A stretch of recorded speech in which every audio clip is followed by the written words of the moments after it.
So I think everyone here knows this message already, but we could just talk together.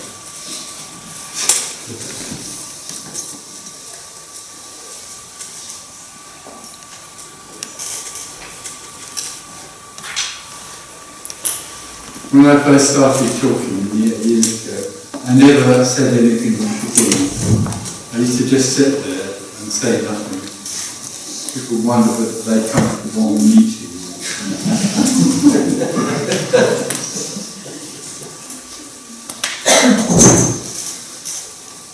And in London once we did we have a meeting in London every month.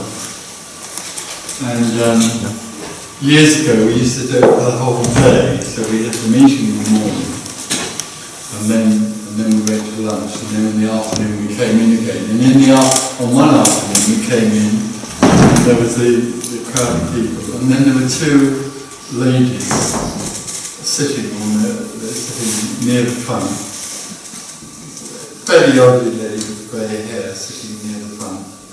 And I started talking about nothing being everything. And all there is this, and they sort of looked more and more bewildered. and so then I said to them, why have you come here? And they said, oh, we've come here to learn about flower arranging.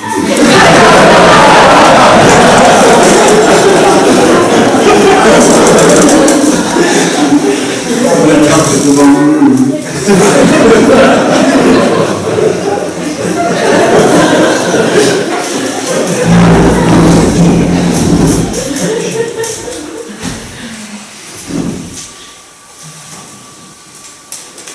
That's probably a good summary of what we are doing here.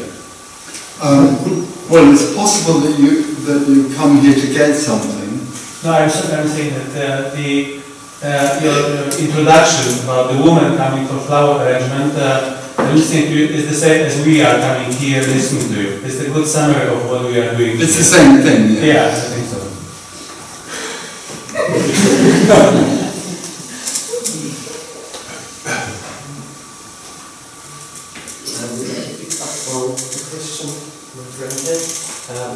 Yes, if there's no more me or sense of me, could there still be anger or fear or whatever arising?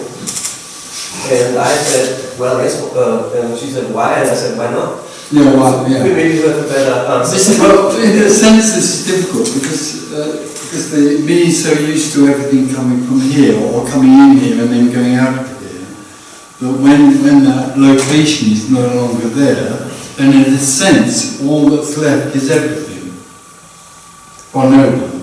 So there's nothing here, there's only everything, or life happening. And of course in life, there can be anything, anger, separation, anything can happen in that apparent life. So, in life itself. So there's no, but the problem that people have is that they then think that can happen here, but it doesn't happen here, there isn't a here for it to happen. So in that sense, all there is everything, and everything can happen, anger and anything else. But it doesn't happen in a location anymore. But there is a sense of energy that can be, there's an energy sense. We were talking about art and music yesterday, and people were talking about, do you feel beauty in art or music anymore, or anything else? And I said, or this said, in a sense, the whole idea of something being beautiful or ugly falls away. But of course, in another way, art, music, or whatever has an energy which can affect this body, or can affect this life, or the sense of what's heard. So there's always something that's energetic there that is very alive. But it doesn't any longer have any idea that one thing is beautiful and another thing is ugly. All those sort of comparisons fall away. And there's still maybe cold wind on the skin and you get goosebumps. Yeah, absolutely. Yeah. It's just what's happening rather than it being located.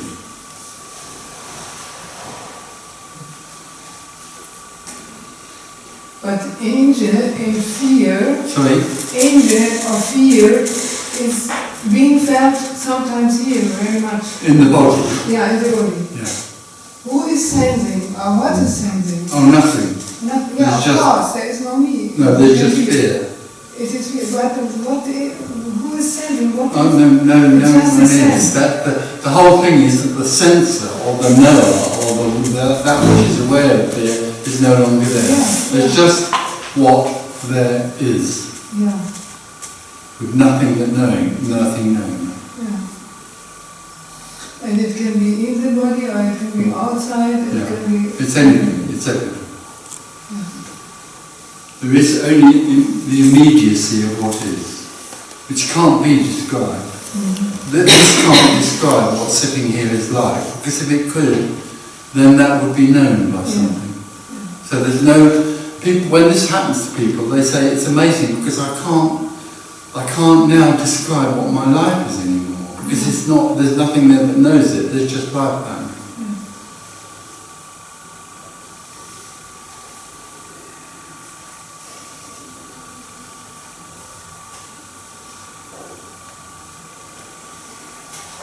And I wanted to ask, what is with war and every terrible thing that happens in the world? Do you still have a sense or something about it, or? No, there's no longer a sense that one thing is good and another thing is evil. All there is what happens. And the whole of this manifestation comes out of no thing, or is no thing. This is no thing manifesting. Therefore, because it's no thing manifesting, it has no, it's completely neutral. It doesn't have a good and a bad. It's only the me that lives in a world of opposites. Because the me lives in a world, in a subject-object world, and it sees what's happening outside as good or bad. It lives in a divided reality. There is no divided reality. There's only a unified reality. And the illusion that the me lives in is that there is a division. There's good and bad. That is no longer arising here. There's just what happens. Apparently.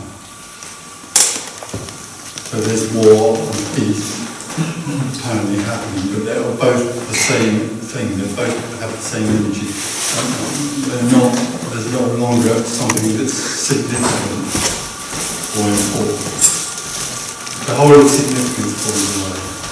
Don't you get very indifferent about this? No, it's nothing to do with indifference. This is about when the me collapses, there's absolute life, passionate life. There's nothing that's indifferent about life. This has got nothing to do with being detached from life and indifferent to it. This is, there is nothing left but life. So it's a total full-on. Pain is more extreme, everything is more extreme. There's nobody feeling that. Everything is full-on, and it isn't filtered by a detachment or an avoidance.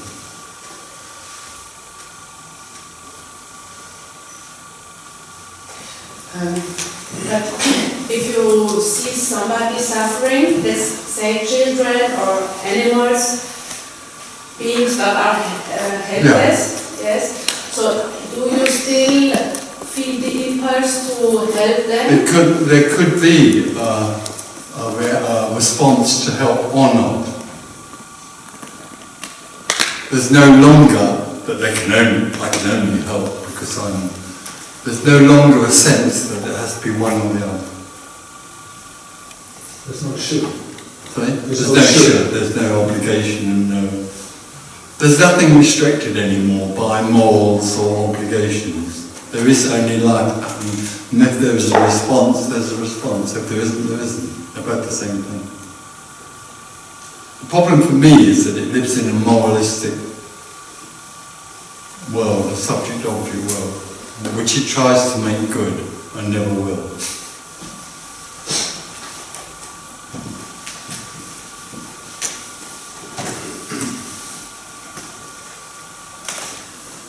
I guess these things like war and peace and all these things that we label are ideas. Are ideas. And any idea has me in it. there's a certain idea linked or belief system linked with war and peace. But of course there's also the energy of war and peace, or violence and so on. But there is this energy arising. And there can be a response to that or not.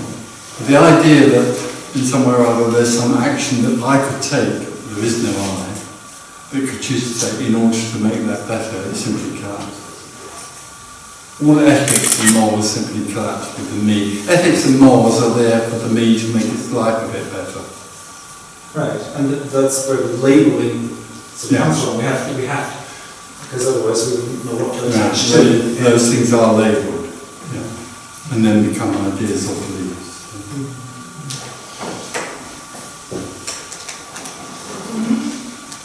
I read somewhere that if we don't give names to things, they will remain in chaos.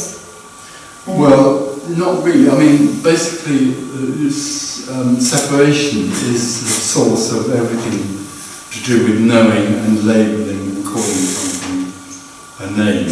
Because in a sense, if you call it a name, then you sort of know what it is and you can control it. I mean, obviously, anywhere in the world, things are named or whatever in order for them, the wall to be different to the floor.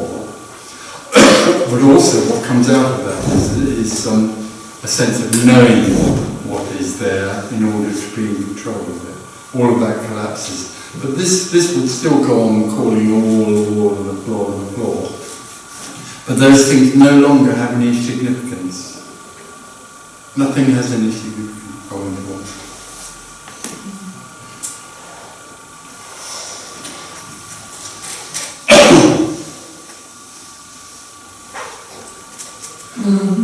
But don't you feel better in a beautiful place than in There is no such ugly? thing as a beautiful or ugly place. There's only one there is. The whole idea that something is beautiful and ugly is in the story of opposites. There just is what there is. Even the states of pleasant or unpleasant is disappearing. In that way, you could say. I mean, it gets difficult because there is a discrimination between not very good wine and good wine.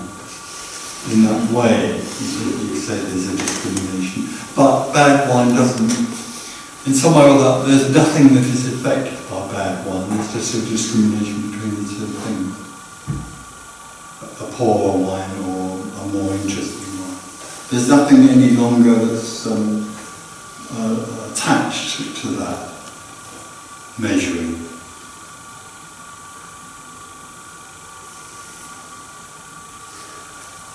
It's a question of taste, almost, in the same way Yeah. that my cat prefers tuna fish to turkey, lamb, casserole. But neither makes any difference to anything. Right, exactly.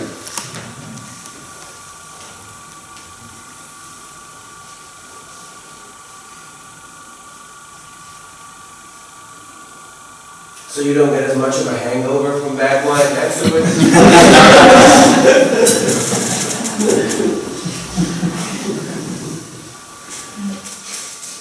Is location also an illusion? So is there anything outside this room, or is there... Well, of course not. This is everything. There could be an idea of a corridor or a street. That is also what is. If the memory of the corridor arises, the memory of the corridor is what is. So there's no war, for example, because I never saw war. And War? So, war, yeah, yes. It's just There could stories. be rumours of war, there could be news about war, but the news of the war is what is. Yeah?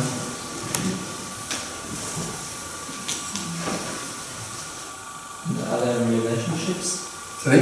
Are there relationships? No. There's no longer, all the time there's a separate something here, it relates to another separate something over there, like a tree or another person. It relates to the tree or it meets another person and there's an apparent relationship set up. But as long as, when that falls away, there's nothing to relate to. That isn't, there's no longer a person there to relate to. There's just energy. There's not a separate object there.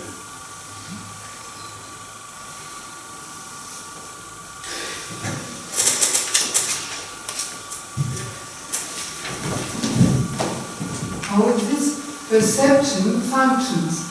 Oh, it just functions. The functioning just happens. Very naturally, functioning just happens. It doesn't have anything in the way. Yeah. Me can often inhibit functioning with judgments and what my mother told me about this or that or whatever. That falls away and functioning just naturally appears to happen.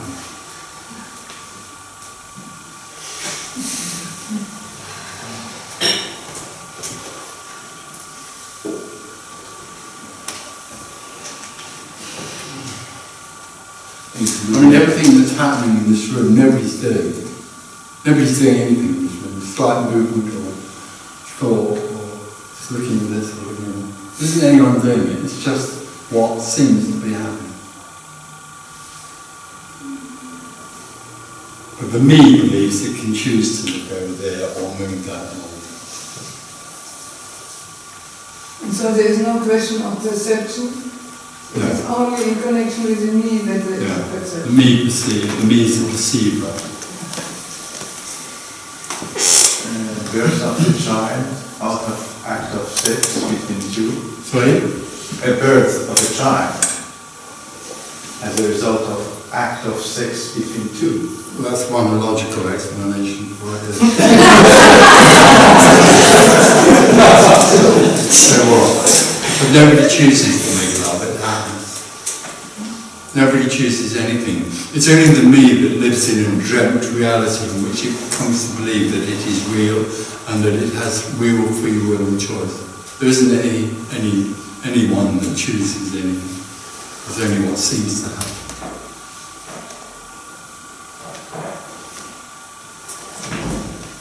Is that all right?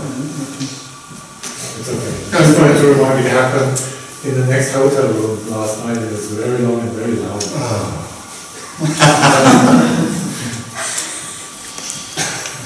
I would like to ask you, because you said there is no me, so my question is, so who is dreaming? So, Who is dreaming if there is no me? So to who the dream happens? well, the dream happens to me. Me is the dreamer. Me is the dreamer, and me dreams that it is real, and that the world is a subject-object world.